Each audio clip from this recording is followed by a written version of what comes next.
Hello and welcome guys, welcome to our YouTube channel fantastic study. तो दोस्तों, आज हम आपके लिए लेके आए हैं इकोनॉमिक के टॉप 40 क्वेश्चन जो कि किसी भी प्रकार के गवर्नमेंट एग्ज़ाम के लिए बहुत ही इम्पोर्टेंट होते हैं और ख़ास करके यूपीएससी के लिए तो यह बहुत ही इम्पोर्टेंट होते हैं।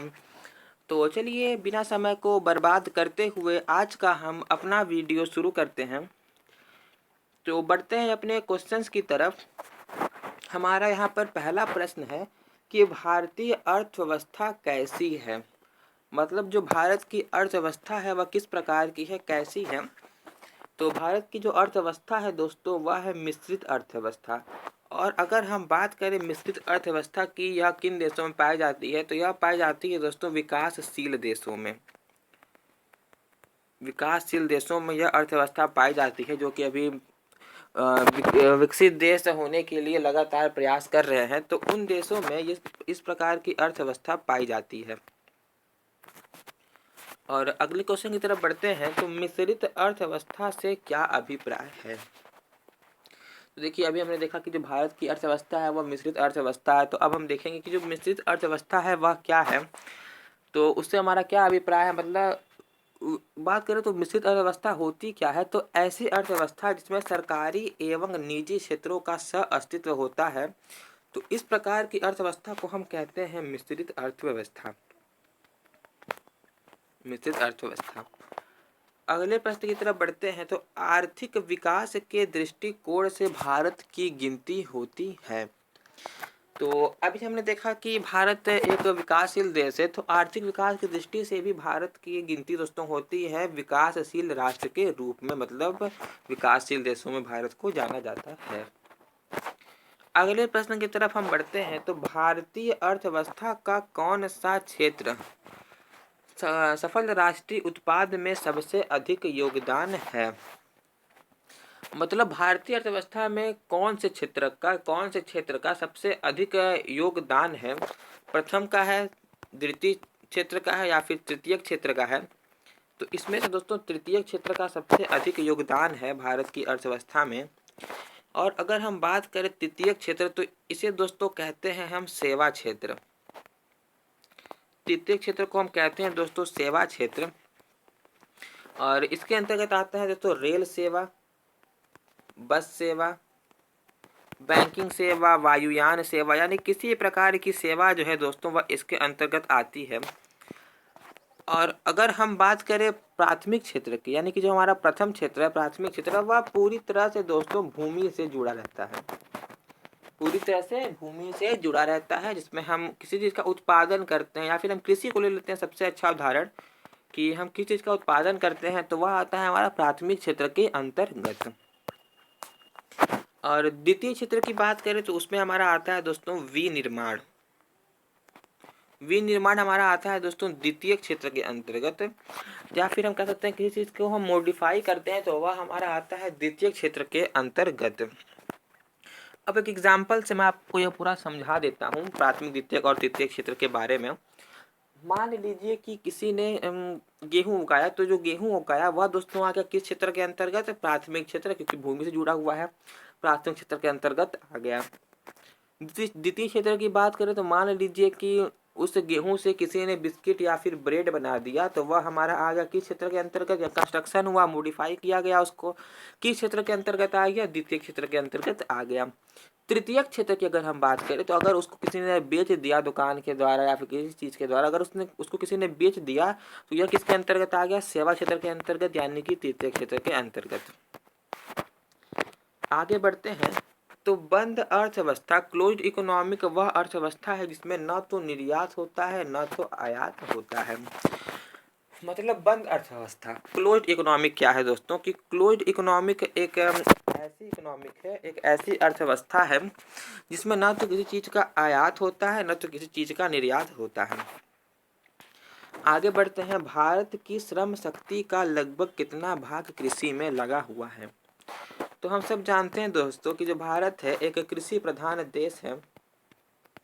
भारत क्या है दोस्तों, एक कृषि प्रधान देश है। तो जाहिर सी बात है कि इसकी जो श्रम शक्ति है वह अधिकतर 50% से अधिक तो लगी ही होगी। कृषि में, तो 54% जो श्रम शक्ति है हमारे देश की वह किस में लगी हुई है? कृषि में लगी हुई है। अब देखिए कि भारत में अधिकतर बेरोजगारी है, तो अधिकतर बेरोजगारी दोस्तों किस चीज़ की है? किस प्रकार की बेरोजगारी अधिक है? तो संरचनात्मक बेरोजगारी भारत में सबसे अधिक है। अगले प्रश्न की तरफ बढ़ते हैं। तो भारत में बेरोजगारी के आंकड़े एकत्रित एवं प्रकाशित करता है। तो भारत में बेरोजगारी के आंकड़े दोस्तों एकत्रित एवं प्रसारित करता है NSSO।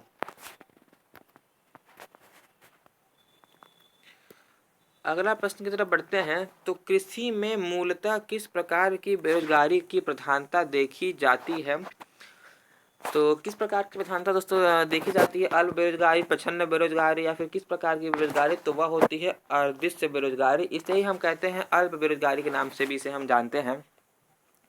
तो आइए हम देखते हैं कि ये किस प्रकार की बेरोजगारी है। तो हम आपको एक उदाहरण से इसको बिल्कुल अच्छे से समझाता हूँ, समझिए आप ध्यान से बिल्कुल।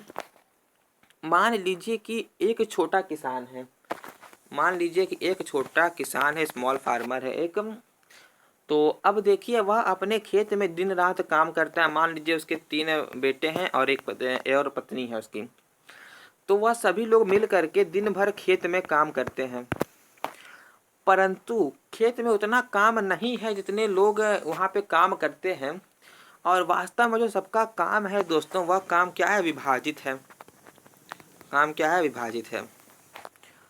और इस प्रकार की बेरोजगारी में होता क्या है? देखिए सभी लोग को अगर हम देखें तो सभी लोग काम तो कर रहे हैं, काम में तो लगे ही हुए हैं सब लोग, परंतु कोई भी इसमें से पूर्णतः रोजगार में नहीं है। तो इस प्रकार की बेरोजगारी को हम कहते हैं दोस्तों प्रच्छन्न बेरोजगारी, अदृश्य बेरोजगारी, जो कि किसी क्षेत्र में अधिकतर पाई जाती है। आगे बढ़ते हैं। तो प्रच्छन्न बेरोजगारी का क्या अर्थ है? तो आवश्यकता से अधिक लोगों का कार्यरत रहना। अब देखिए, मतलब मान लीजिए कि हमारी एक खेत है, मान लीजिए ये खेत है,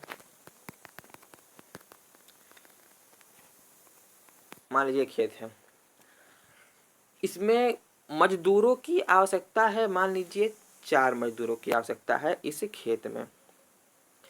और अगर ये 4 मजदूर इसमें काम करते तो 4 की आवश्यकता है। मान लीजिए कि इसका जो मालिक है, इसका जो ऑनर है, उसने प्रत्येक मजदूर के लिए जो प्रतिदिन का जो पैसा उसने निर्धारित किया है, वह मान लीजिए किया है उसने 200, मान लीजिए कि 200 उसने निर्धारित किया है। 4 लोगों की आवश्यकता है, लोगों की संख्या अधिक है, मान लीजिए 15 लोग आ गए। तो खेत वही है, पैसा वही है, 4 लोग की आवश्यकता थी, 15 लोग आ गए। तो अब यह जो 200 था, तो अब ये लोग क्या करेंगे? इन लोग का जो 200, ये लोग घट कर आ जाएंगे, 100 पे आ जाएंगे, 80 पे आ जाएंगे, 60 पे आ जाएंगे। तो इस प्रकार की बेरोजगारी को हम कहते हैं दोस्तों प्रच्छन्न बेरोजगारी। मतलब कि आवश्यकता कम लोगों की है, परंतु वहाँ पे ज़्यादा लोग हैं काम करने के लिए तैयार। तो अब देखिए जो इसका मालिक होगा क्या करेगा? इसमें से ऐसे लोगों को पकड़ेगा जो कि कम रुपयों में भी काम करने के लिए तैयार हों। तो इस प्रकार की बेरोजगारी को दोस्तों हम कहते हैं प्रच्छन्न बेरोजगारी। अगले प्रश्न की तरफ बढ़ते हैं। वर्तमान समय में देश में किस प्रकार की बेरोजगारी की समस्या बहुत गंभीर समस्या बनी हुई है? तो शिक्षित बेरोजगार दोस्तों, ये तो बहुत ज़्यादा है भारत में। तो देखिए ऐसे लोग, शिक्षित बेरोजगार तो आप लोग जानते ही होंगे, तब भी मैं बता देता हूँ जल्दी से एक लाइन में। ऐसे लोग जो पढ़े लिखे होने के बावजूद भी जिनको काम नहीं मिलता है, तो इस प्रकार के लोगों को हम कहते हैं शिक्षित बेरोजगारी। मतलब वो पढ़े लिखे हैं, सारी उनमें क्षमता है, सामर्थ्य है, परंतु तब भी उनको काम नहीं मिलता है। तो इस प्रकार की बेरोजगारी को हम कहते हैं दोस्तों शिक्षित बेरोजगारी। अगले प्रश्न की तरफ बढ़ते हैं। तो राष्ट्रीय ग्रामीण विकास संस्थान कहाँ अवस्थित है? तो राष्ट्रीय ग्रामीण विकास संस्थान दोस्तों अवस्थित है कहाँ? हैदराबाद में। तो संरचनात्मक बेरोजगारी का कारण है अपर्याप्त उत्पादन क्षमता। तो अगले प्रश्न की तरफ हम बढ़ते हैं दोस्तों। अगला प्रश्न है हमारा वैश्वीकरण, ग्लोबलाइजेशन का क्या अर्थ है? तो घरेलू अर्थव्यवस्था का वैश्विक अर्थव्यवस्था के साथ एकीकरण। एक लाइन मैं आपको इसकी दूसरी परिभाषा भी बताता हूँ अभी।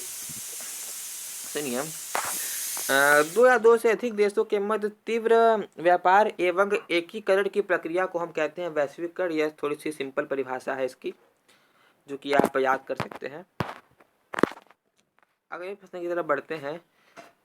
तो नीति आयोग गरीबी रेखा का निर्धारण पोषण आवश्यकताओं के आधार पर निर्धारित करता है।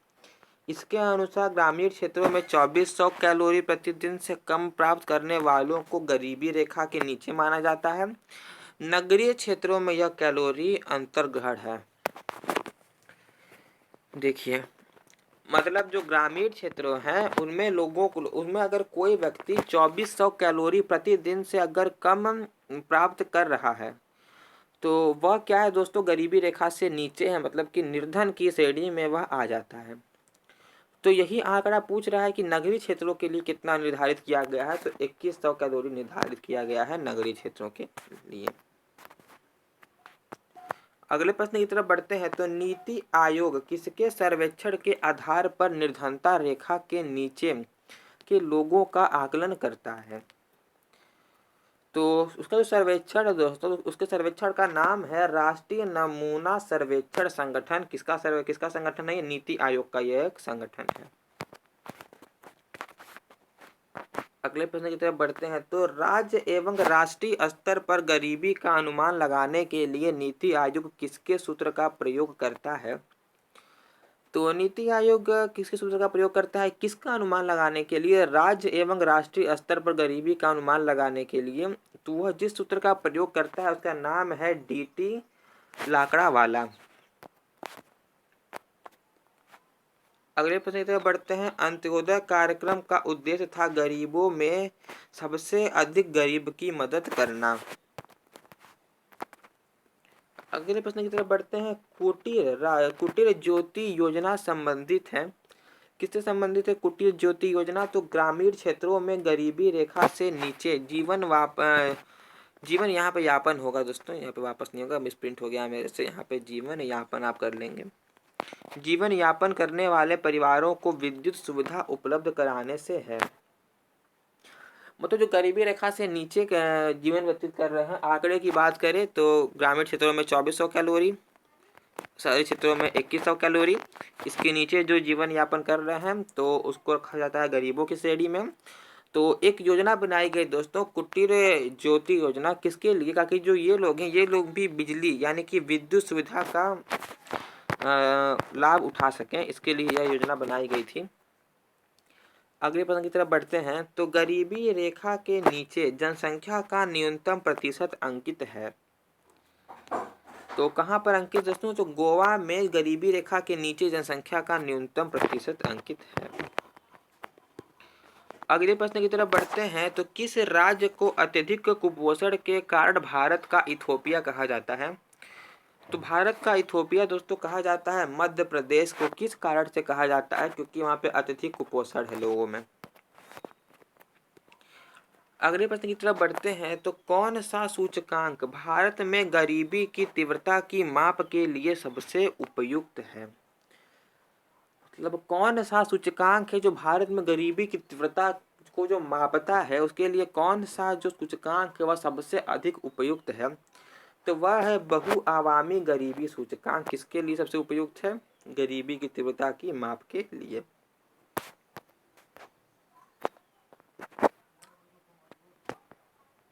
अगले प्रश्न की तरफ आगे बढ़ते हैं। तो वर्ल्ड डेवलपमेंट रिपोर्ट किसका वार्षिक प्रकाशन है? तो वर्ल्ड डेवलपमेंट रिपोर्ट दोस्तों किसका वार्षिक प्रकाशन है? तो वह है IBERD का वार्षिक प्रकाशन। मानव विकास सूचकांक ह्यूमन डेवलपमेंट इंडेक्स किस अर्थशास्त्री की देन है? तो जो मानव विकास सूचकांक है दोस्तों वह किस अर्थशास्त्री की देन है? तो वह हमारे एक बहुत ही महत्वपूर्ण अर्थशास्त्री हुए थे, महबूब उल हक, उन्हीं की देन है ये। अगले प्रश्न की तरफ आगे बढ़ते हैं। तो मानव विकास सूचकांक HDI का आधार क्या है? तो इसका आधार है दोस्तों स्वास्थ्य, शिक्षा, जीवन स्तर। अगले प्रश्न की तरफ बढ़ते हैं। तो राज्य स्तरीय मानव विकास रिपोर्ट जारी करने वाला प्रथम राज्य है? तो देखिए भारत में सबसे पहले जो है मानव विकास रिपोर्ट जारी किस राज्य ने किया था, तो वह मध्य प्रदेश ने किया था। भारत का इथोपिया कहा जाता है, अभी हमने देखा था। किस लिए कहा जाता है, क्योंकि यहाँ लोगों में अत्यधिक कुपोषण है, और इसी राज्य ने सबसे पहले मानव विकास रिपोर्ट जारी किया था। अगले प्रश्न की तरफ बढ़ते हैं। तो संयुक्त राष्ट्र विकास कार्यक्रम यूएनडीपी की मानव विकास रिपोर्ट की तर्ज पर भारत की पहली मानव विकास रिपोर्ट कब जारी की गई, तो अप्रैल 2002 में की गई। तो यूएनडीपी की मानव विकास रिपोर्ट में भारत को किस श्रेणी में रखा गया है, तो भारत को रखा गया है दोस्तों मध्यम मानव विकास की श्रेणी में। किसने रखा है, यूएनडीपी की मानव विकास रिपोर्ट में रखा गया है। अगले प्रश्न की तरफ बढ़ते हैं। तो शैक्षिक विकास सूचकांक फरवरी 2011 के अनुसार भारत के 4 उच्चतम स्थान वाले राज्य हैं। अब देखिए शैक्षिक विकास सूचकांक मतलब ऐसे राज्य जहाँ पे शिक्षा अधिक है, उच्च शिक्षा है, वह राज्य कौन कौन से हैं। 4 राज्य उसके अंतर्गत आते हैं, केरल, तमिलनाडु, पंजाब और दिल्ली। इन राज्यों में उच्चतम स्थान वाले राज्य हैं शैक्षिक विकास सूचकांक के अनुसार। तो बंद अर्थव्यवस्था से आप क्या समझते हैं, अभी हमने देखा था आयात निर्यात जिसमें नहीं होता है, बंद अर्थव्यवस्था कहलाती है। तो अगले प्रश्न की तरफ बढ़ते हैं। तो प्रच्छन्न बेरोजगारी एक विशेषता है किस क्षेत्र की, कृषि क्षेत्र की। अगला प्रश्न है भारत के किस राज्य में गरीबों का प्रतिशत सबसे अधिक है, तो सबसे अधिक प्रतिशत है दोस्तों गरीबों का किस राज्य में, तो उड़ीसा राज्य में सबसे अधिक गरीब है। तो भारत में निर्धनता के स्तर का, यहाँ पे स्तर गलत लिखा है दोस्तों, स्तर ऐसे लिखा जाता है, थोड़ा सा मुझसे मिस प्रिंटिंग हो गई है लिखने में, समझ सकते हैं आप। तो आकलन किया जाता है तो परिवार के उपभोग व्यय के आधार पर। अगले प्रश्न की तरफ बढ़ते हैं। यह सत्य होगा कि भारत को परिभाषित किया जाए, तो एक श्रम आधिक्य वाली अर्थव्यवस्था के रूप में भारत को हम परिभाषित कर सकते हैं। अगले प्रश्न की तरफ बढ़ते हैं। तो अल्प विकसित देशों में गरीबी का मुख्य कारण है, तो अल्प विकसित मतलब जो पूरी तरह से विकसित नहीं हुए हैं, आधे विकसित हैं, अल्प विकसित जिनको कहा जाता है। तो उसमें जो गरीबी का मुख्य कारण की बात करें तो वह है आय में असमानता। अगले प्रश्न की तरफ बढ़ते हैं। तो हरित सूचकांक किसके द्वारा विकसित किया गया, तो हरित सूचकांक दोस्तों किया गया विकसित संयुक्त राष्ट्र पर्यावरण कार्यक्रम के द्वारा।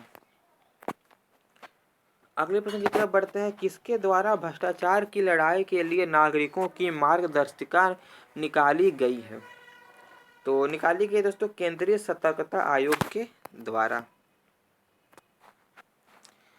अगले प्रश्न की तरफ बढ़ते हैं। तो भारतीय अर्थव्यवस्था के उदारीकरण का अग्रदूत किसे कहा जाता है।